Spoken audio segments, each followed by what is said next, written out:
pertama kali. Maka nanti seleksi CET-nya teman-teman semua untuk pelamar umum itu adalah materi dari kompetensi teknis, kompetensi manajerial, sosiokultural, dan sosiokultural ya. Nah ini, kalau yang ini masih observasi ya. Nah, jadi beda nanti. Jadi nanti soalnya berbeda dengan P4 atau pelamar umum ya, Oke, teman-teman semua, selamat siang saya ucapkan.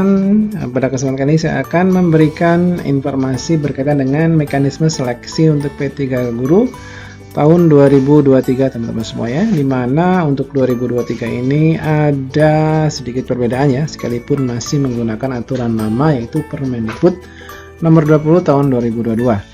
Nah, mekanisme seleksi P3 guru untuk tahun 2023 akan saya bahas pada video saya kali ini. Tapi sebelum saya mulai videonya, bagi teman-teman semua yang baru menemukan channel ini, jangan lupa klik like, share, komen, dan subscribe. Jangan lupa juga untuk mengaktifkan notifikasi loncengnya agar teman-teman semua tidak ketinggalan informasi.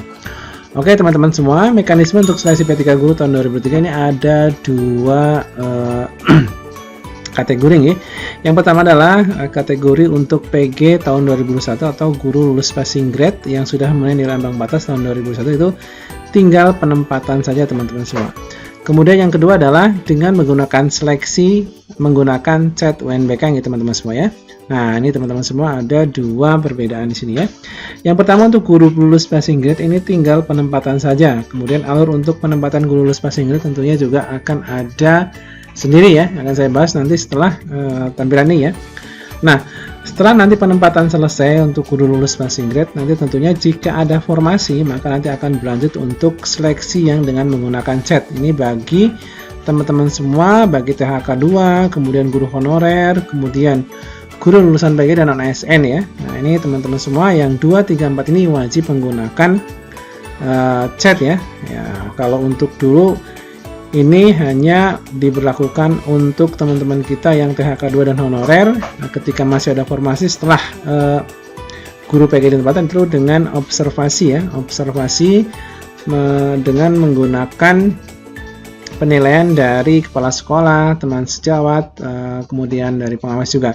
Nah, untuk kali ini teman-teman semua, maka nanti untuk yang THK 2 ini guru-guru yang sudah termasuk datanya ada di database PKN, dan kemudian guru honorer yaitu guru yang mengabdi di instansi negeri yang belum lulus passing grade, maka nanti ini dengan menggunakan seleksi CET UNBK untuk observasinya ya. Nah ini tetap ada observasi tapi dengan menggunakan CET UNBK, tidak seperti yang lalu. Nah untuk poin keempat ini adalah lulusan PPG dan juga non-ASN ini untuk pelamar umum teman-teman semua ya. Ini untuk pelamar umum itu pun akan dilaksanakan ketika masih tersedia formasi setelah THK 2 dan guru honorer itu diseleksi ya. Nah ini ketika masih ada formasi maka akan berlanjut di pelamar umum di sini ya. Nah ini pelamar umum bisa boleh dari lulusan PPG ataupun dari non ASN. Nah, non ASN itu bisa sekolah dari honorer sekolah negeri ataupun guru honorer sekolah negeri yang terdapat topik tapi dia masih di bawah 3 tahun ya, setelah Juni tahun 2020. Kalau untuk lulusan PPG ini terdapat di database kelulusan program pendidikan guru atau PG di Kemendikbudristek. Nah, sertifikat pendidik ini nanti akan dapat afirmasi 100% itu ya. Nah, ini untuk tahun 2023 yang pertama adalah penempatan ya, yang kedua adalah seleksi dengan menggunakan CET. Baik itu THK 2 honorer ataupun nanti yang pelamar umum. Oke, saya lanjutkan teman-teman semua. Saya lanjutkan ke mekanisme penempatan. Nah, tetap teman-teman semua untuk mekanisme penempatan ini masih menggunakan Permendikbud untuk yang nomor 20 tahun 2022 ya. Ya, berarti untuk mekanisme penempatan guru lulus passing grade tahun 2021. Nah, ini yang pertama adalah masih tersisa 62.000 guru yang telah memenuhi nilai ambang batas pada seleksi P3K guru tahun 2021 ya. Ditempatkan di satuan pendidikan berdasarkan nanti ijazah atau sertifikat pendidik yang dimiliki dengan mempertimbangkan kebutuhan kuota formasi yang tersedia ya. Kemudian yang kedua, individu ditempatkan di tempat tugas masing-masing. Nah, ini teman-teman semua ya.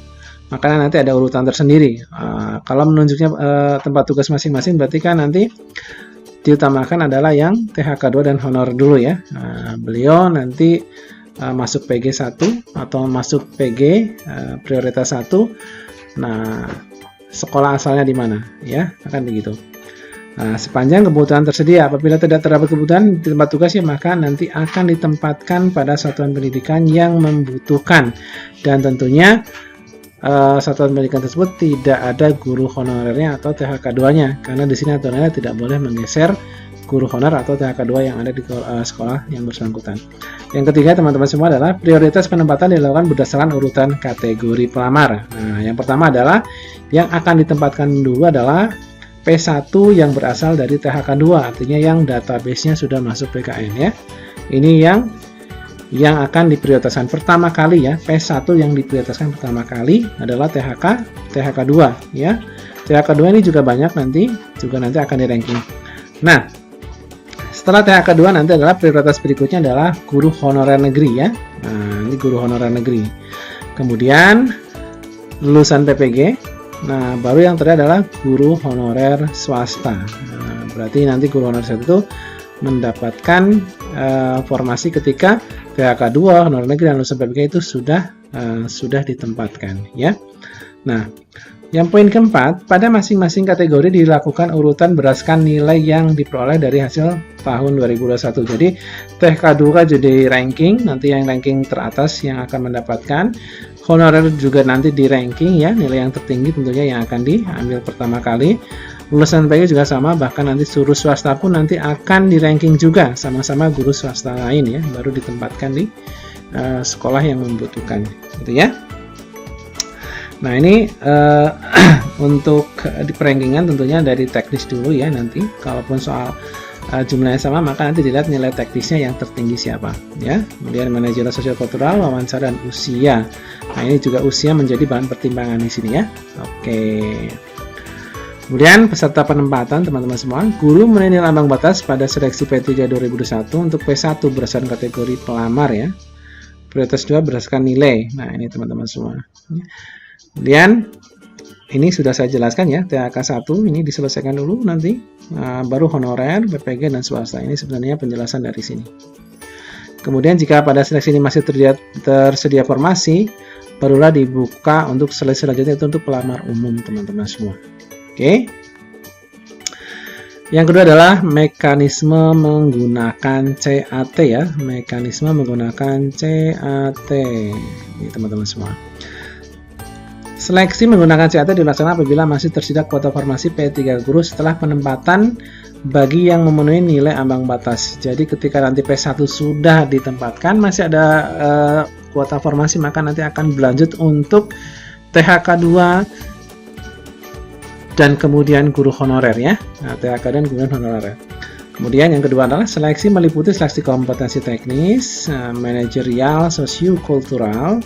Lalu berdasarkan nilai tertinggi pada seleksi di atas, paling banyak 3 kali jumlah kebutuhan jabatan dalam instansi dapat mengikuti seleksi wawancara. Yang ketiga adalah individu ditempatkan di tempat tugas masing-masing sepanjang kebutuhan tersedia. Apabila tidak dapat kebutuhan di tempat tugasnya, maka akan ditempatkan pada satuan pendidikan yang membutuhkan ya. Tahapan keempat adalah tahapan pengisian formasi dilakukan berdasarkan urutan kategori pelamar sepanjang kebutuhan dan formasi tersedia. Yang pertama adalah THK 2. THK itu masuknya adalah P2 ya teman-teman semua. P2 ini nanti P2 dulu diutamakan tentunya. Nah, nanti juga setelah THK 2 barulah honorer negeri ya, yang kurang lebih atau sama dengan 3 tahun ya. Ini P3 masuknya ya. P3. Kalau masih ada sisa kebutuhan, maka nanti barulah yang lulusan PPG dan guru non-ASN. Ini adalah maksudnya pelamar umum atau P4. Nah, ini kalau masih ada sisa formasi. Kemudian berat bobot untuk seleksi untuk kompetensi teknis ini ada 100 butir soal, waktunya 120, bobotnya 50%. Kemudian manajerial ada 25 butir soal, waktunya 25 menit, jadi satu soal 1 menit ya. Kemudian sosiokultural ini ada 20 butir soal, waktunya 15 menit. Berarti suatu soal itu harus dikerjakan kurang dari 1 menit. Nah, sosiokultural dan manajerial ini bobotnya adalah 30% ya. Kemudian yang 20% adalah dari wawancara ya. Soalnya 10 dilakukan atau dikerjakan selama 10 menit. Nah, ini bobotnya 20%. Jadi kalau di total nanti ada 100% gitu ya. Nah, nih. Pelamar seleksi tes ini akan ditujukan untuk THK 2. THK 2 berarti yang teman-teman yang masuk prioritas 2 ya. Yang dulu pernah ikut seleksi tapi mungkin belum memenuhi nilai ambang batas. Kemudian untuk guru honorer juga nanti akan menggunakan CET ya. Kalau tahun sebelumnya itu ada THK 2 dan honorer itu hanya observasi saja. Nah, sekarang mereka harus menggunakan CET kembali ya. Nah, observasi tetap tapi menggunakan CET ya. Kemudian untuk lulusan program pendidikan guru dan guru non ASN untuk P4 ini berarti wajib mengikuti ini semua ya, dites dari awal ya. Kemudian draft afirmasi ini masih berlaku teman-teman, alhamdulillah ya. Nah, untuk sertifikat pendidik, nah ini nilainya adalah 100% dari kompetensi teknis ya. Untuk disabilitas nanti ada tambahan nilai atau afirmasi sebesar 10% ya.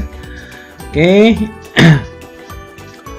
Untuk mekanisme seleksi menggunakan CET teman-teman semua. Nah, ini seleksi menggunakan CET adalah yang pertama untuk THK 2 dan guru honorer ya. Ini seleksi tes dilaksanakan oleh Panselnas ya. Materi kompetensi merujuk pada standar kompetensi guru serta kinerja guru sesuai peraturan yang berlaku. Jadi untuk yang THK 2 dan honorer untuk di 2023 ini observasi masih ya, tapi menggunakan CET ya. Nanti bedanya dengan ini akan kelihatan ya. Kemudian kelulusan seleksi kompetensi ditentukan oleh 3 kali jumlah kebutuhan jabatan dalam satu instansi berdasarkan nilai ranking tertinggi tetap nanti akan di-ranking. Kemudian yang lolos nanti akan dilakukan wawancara tentunya. Nah, beda dengan untuk pelamar umum. Kalau ini kan P2 dan P3 ya. Nah, beda dengan untuk pelamar umum. Ini ya, untuk pelamar umum itu lulusan PBG dan non-ASN. Berarti ini yang pertama kali. Maka nanti seleksi CET-nya teman-teman semua untuk pelamar umum itu adalah materi dari kompetensi teknis, kompetensi manajerial, sosiokultural dan sosiokultural ya. Nah, ini. Kalau yang ini masih observasi ya. Nah, jadi beda nanti. Jadi nanti soalnya berbeda dengan P4 atau pelamar umum ya, atau pelamar umum. Ini sama kelulusan seleksi 3 kali jumlah kebutuhan jabatan dalam satu instansi berdasarkan nilai ranking tertinggi tetap nanti ranking.